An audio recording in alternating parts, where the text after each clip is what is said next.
वहीं कांग्रेस पर निशाना साधते हुए कहा कि कांग्रेस ने तुष्टीकरण के लिए वक्फ बोर्ड जैसी व्यवस्था पैदा की। कांग्रेस और कांग्रेस का परिवार खुद की सत्ता भूख को शांत करने के लिए जातिवाद का जहर फैला रहा है। पीएम मोदी ने आरोप लगाते हुए कहा कि 2014 में यूपीए सरकार से जाते जाते दिल्ली के आसपास की अनेक संपत्तियां वक्फ बोर्ड को सौंप दी गई थी।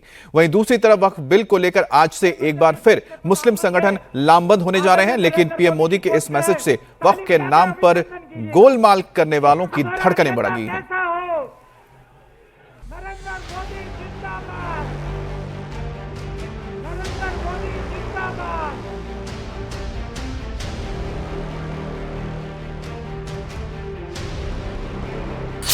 महाराष्ट्र में बम्पर जीत, मोदी का मैसेज लाउड एंड क्लियर।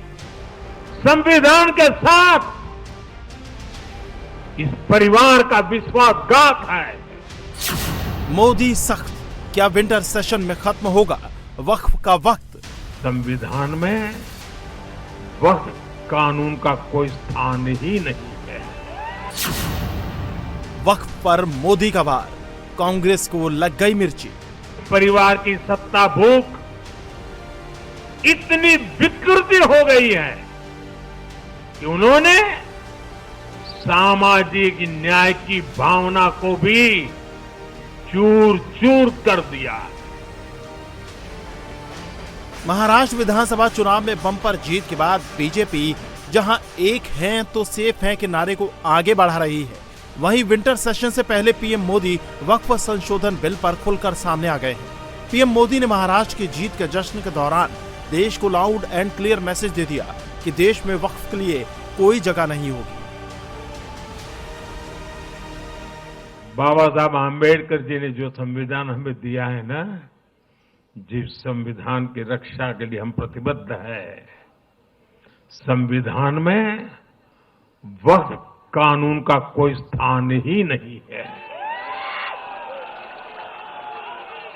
लेकिन फिर भी कांग्रेस ने तुष्टीकरण के लिए वक्फ बोर्ड जैसी व्यवस्था पैदा कर दी।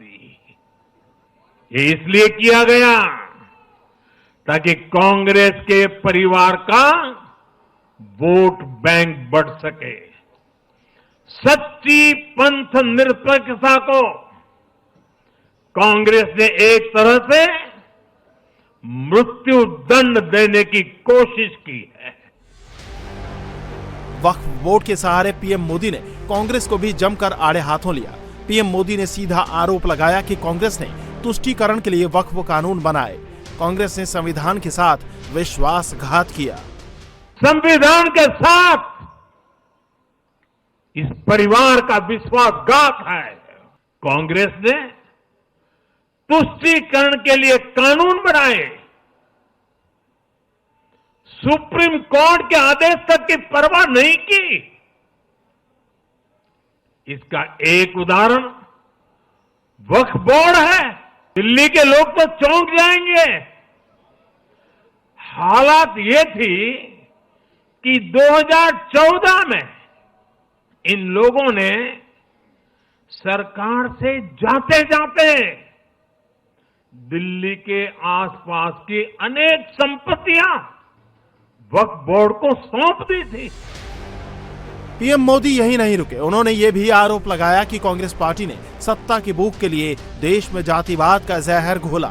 सत्ता के लालच में गांधी परिवार ने अपनी ही पार्टी की जातिवादी विरोधी सोच को खत्म कर दिया है। एक समय था जब कांग्रेस के नेता इंदिरा जी समेत खूब जात पात के खिलाफ बोलते थे, पब्लिकली लोगों को समझाते थे, एडवर्टाइजमेंट छापते थे।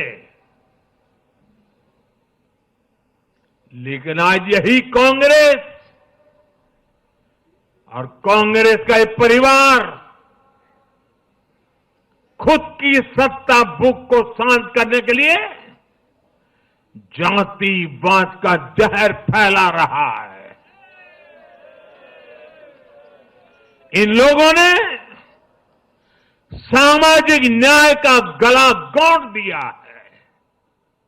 साथियों, एक परिवार की सत्ता भूख इतने चरम पर है कि उन्होंने खुद की पार्टी को ही खा लिया है।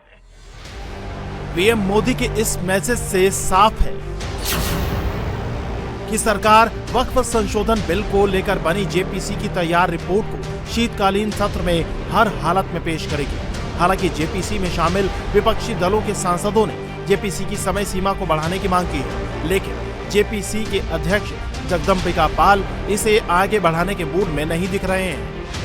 देखिए, अपोजिशन अगर कर रहा है तो उसको कहने का अवसर है। सरकार ने बिल तो पास नहीं कर दिया, सरकार ने जेपीसी में इसलिए रेफर किया कि इस पे डिटेल डिलिब्रेशंस हो, डिस्कशंस हो, लेकिन उसको करने के बजाय जिस तरह से लोगों को गुमराह कर रहे हैं, तौकीर रजा जैसे लोग धमकी दे रहे हैं, जाकिर नाइक जैसे लोग कैंपेन कर रहे हैं, तो आखिर हिंदुस्तान की ये जो आज वक्फ बोर्ड जिसमें प्रपोज अमेंडमेंट बिल है, सरकार एक बेहतरी के लिए, ट्रांसपेरेंसी के लिए, गुड गवर्नेंस के लिए लाई है कि जो वक्फ करता है उसके संपत्ति का फायदा आम मुसलमान। शनिवार को देश के कई मुस्लिम संगठनों और मुस्लिम स्कॉलर्स ने जगदम्बिका पाल से मुलाकात की और वक्फ बिल में सुधार की मांग की। एक तरफ पीएम मोदी खुलकर वक्फ बोर्ड के खिलाफ उतर आए हैं, वहीं दूसरी तरफ मुस्लिम संगठन वक्फ बिल के खिलाफ मुसलमानों को एक करने में लगे हैं। आज पटना में जमीयत उलेमाए हिंद की बैठक होगी। बैठक में शामिल होने के लिए नीतीश कुमार को न्योता दिया गया है। वहीं बेंगलुरु में all India Muslim personal law board की सालाना बैठक होने जा रही है। इस बैठक का एजेंडा शरीयत और वक्फ की सुरक्षा रखा गया है। साथ ही आज बरेली के भड़काऊ मौलाना तौकीर रजा दिल्ली के रामलीला मैदान में वक्फ संशोधन बिल के खिलाफ प्रदर्शन करने वाले हैं।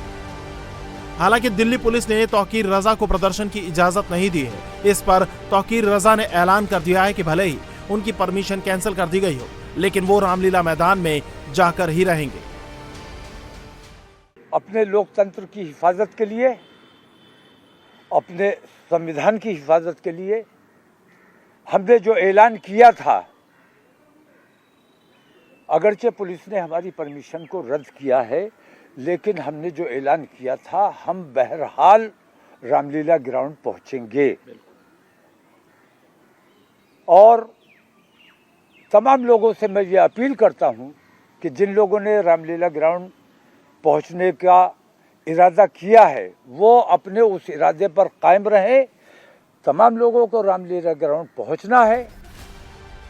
वक्फ संशोधन बिल संसद में आने से पहले एक तरफ जहां मुस्लिम संगठन माहौल बनाने में जुटे हैं, तो प्रधानमंत्री मोदी ने अर्बन नक्सलवाद को लेकर देश को अलर्ट किया। उन्होंने कहा कि आज कांग्रेस का अर्बन नक्सलवाद भारत के सामने एक नई चुनौती बनकर खड़ा है। इस अर्बन नक्सलियों का रिमोट कंट्रोल देश के बाहर है। अर्बन नक्सलवाद भारत के सामने एक नई चुनौती बनकर खड़ा हो गया है। इन अर्बन नक्सलियों का रिमोट कंट्रोल देश के बाहर है और इसलिए सभी को इस अर्बन नक्सलवाद से बहुत सावधान रहना है। आज देश के युवाओं को, हर प्रोफेशनल को कांग्रेस की हकीकत को समझना बहुत जरूरी है। वहीं पीएम मोदी ने जम्मू कश्मीर में आर्टिकल 370 को लेकर भी कांग्रेस के इरादों पर पानी फेर दिया है।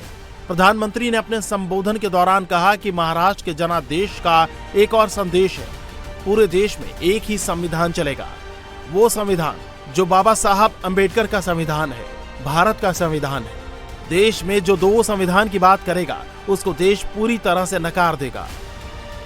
आज महाराष्ट्र के जनादेश का एक और संदेश है। पूरे देश में सिर्फ और सिर्फ एक ही संविधान चलेगा।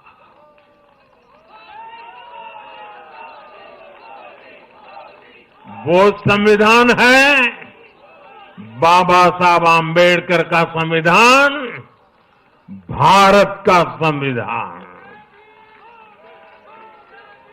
जो भी सामने या पर्दे के पीछे देश में दो संविधान की बात करेगा, उसको देश पूरी तरह से नकार देगा। कांग्रेस और उसके साथियों ने जम्मू कश्मीर में फिर से आर्टिकल 370 की दीवार बनाने का प्रयास किया।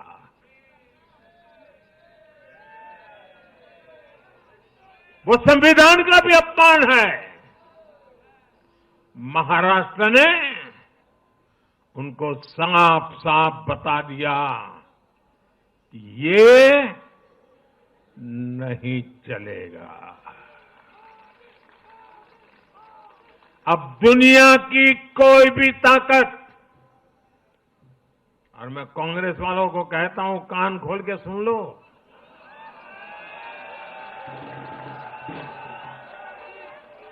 उनके साथियों को भी कहता हूं, अब दुनिया की कोई भी ताकत 370 को वापस नहीं ला सकती। पीएम मोदी के एक है तो सेफ है के नारे ने देश में कांग्रेस और उसके इकोसिस्टम को तोड़कर रख दिया है। यही वजह है कि महाराष्ट्र में राहुल का ना तो जातिवाद चला और ना संविधान खत्म करने वाला कार्य। एक परिवार की सत्ता भूख इतने चरम पर है कि उन्होंने खुद की पार्टी को ही खा लिया है।